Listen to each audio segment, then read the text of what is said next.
Hello bachchon, let us see the question. In a particular system, the unit of length, mass and time are chosen to be 10 centimeter, 10 gram and 0.1 second respectively. The unit of force in this system will equal to. Question ये कर रहा है कि एक particular unit की बात कर रहा है, सिस्टम ऑफ यूनिट का, जिसमें लेंथ 10 सेंटीमीटर मेजर किया जाता है, मास जो है 10 ग्राम मेजर किया जाता है और जो टाइम है वो 0.1 सेकेंड मेजर किया जाता है।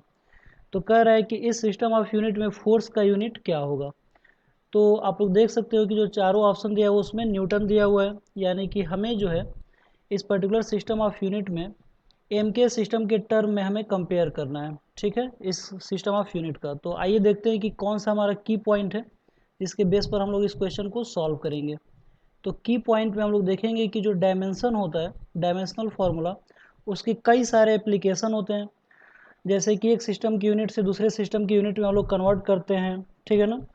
और भी बहुत सारे एप्लीकेशन होते हैं, जैसे करेक्टनेस ऑफ फार्मूले को चेक किया जाता है, तो फार्मूले करेक्टनेस को चेक किया जाता है। तो वैसे ही हम लोग को जो पहला जो प्रॉपर्टी है डायमेंशनल फार्मूले का, उसका यहाँ पे यूज करेंगे। और वो क्या है कि एक सिस्टम की यूनिट से हम लोग दूसरे सिस्टम की यूनिट में कन्वर्ट करते हैं, और वो किस फार्मूले के तहत करते हैं।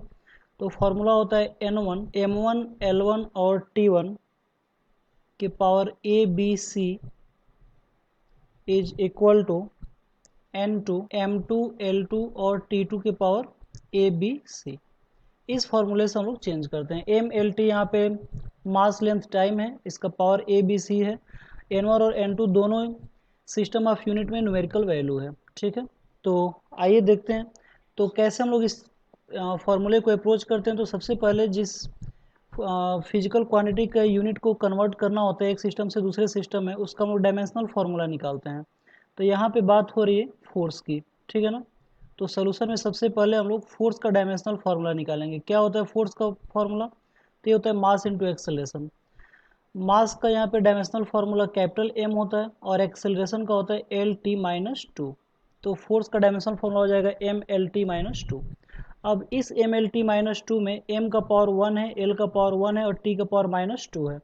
तो इसको अगर ऊपर वाले इक्वेशन से अगर कंपेयर करेंगे तो आप लोग देख सकते हो कि इजीली M का पावर यहाँ पे 1 है और यहाँ पे M की पावर A है, यानी कि A की जो वैल्यू है वो 1 मिल जाएगी। वैसे ही B की वैल्यू भी 1 मिल जाएगी और C की वैल्यू क्या मिल जाएगा? -2, ठीक है। अब हम लोग ऊपर वाले फॉर्मूले में अप्रोच कर सकते हैं। तो N1 की वैल्यू 1 दिया हुआ है, यानी कि उस सिस्टम ऑफ यूनिट में कोई न्यूमेरिकल वैल्यू नहीं दिया हुआ है पहले से। इसके बाद जो मास है उसके जगह पे वहाँ पे 10 ग्राम दिया हुआ है, तो यहाँ पे हम लोग 10 ग्राम लिख सकते हैं। N2 L यानी कि लेंथ, तो पहले वाले में लेंथ 10 सेंटीमीटर दिया है, तो यहाँ पे हम लोग 10 सेंटीमीटर लिख सकते हैं। N2 टाइम यहाँ पे 0.1 सेकेंड दिया है फर्स्ट सिस्टम ऑफ यूनिट में, तो 0.1 सेकेंड लिख सकते हैं, ठीक है। अब इसका पावर भी लिख सकते हैं, क्योंकि MLT में ABC का पावर मिल गया है, तो 1 1 और -2 है। तो यहाँ पे 10 ग्राम की पावर 1 हो जाएगा, 10 सेंटीमीटर की भी पावर 1 हो जाएगा और 0.1 सेकेंड की पावर -2 हो जाएगा, ठीक है। इज इक्वल टू यहाँ पे N2 की वैल्यू में फाइंड आउट करना है। M के सिस्टम में M की वैल्यू जो होता है वो kg होता है, तो यहाँ पे 1 kg हो जाएगा, ठीक है। N2 L मतलब कि मीटर होता है M के सिस्टम में, तो 1 मीटर हो जाएगा। और S सेकंड होता है, T होता है वहाँ पे टाइम होता है, और टाइम जो होता है वो सेकंड होता है, ठीक है ना, M के सिस्टम में। तो यहाँ से अगर N2 की वैल्यू अगर कैलकुलेट करें तो हमें मिलेगा ऊपर 10 ग्राम और नीचे 1 kg आ जाएगा। तो 1 kg को ग्राम में कन्वर्ट करेंगे तो ये हो जाएगा 1000 ग्राम। इनटू ऊपर 10 सेंटीमीटर है, अच्छा यहाँ पे भी इसका पावर रख सकते हैं 1 1 और यहाँ पे -2, तो ये 10 सेंटीमीटर हो जाएगा। और यहाँ पे मीटर को सेंटीमीटर में कन्वर्ट करेंगे तो 100 सेंटीमीटर हो जाएगा। इनटू यहाँ पे 0.1 सेकेंड के पावर -2, ठीक है, और नीचे 1 सेकेंड के पावर -2, ठीक। तो यहाँ पे ग्राम से ग्राम कट जाएगा, सेंटीमीटर सेंटीमीटर कट जाएगा और सेकंड से सेकंड कट जाएगा। जो न्यूमेरिकल वैल्यू आएगी वो क्या क्या आएगी, तो आप लोग देख सकते हो कि यहाँ पे एक जीरो से एक जीरो कटेगा तो 1/100 बचेगा, यहाँ पे 1/10 बचेगा और यहाँ पे 10 बचेगा, ठीक है। तो इसको अगर हम लोग सॉल्व करेंगे तो जो फाइनली जो N2 की वैल्यू आएगा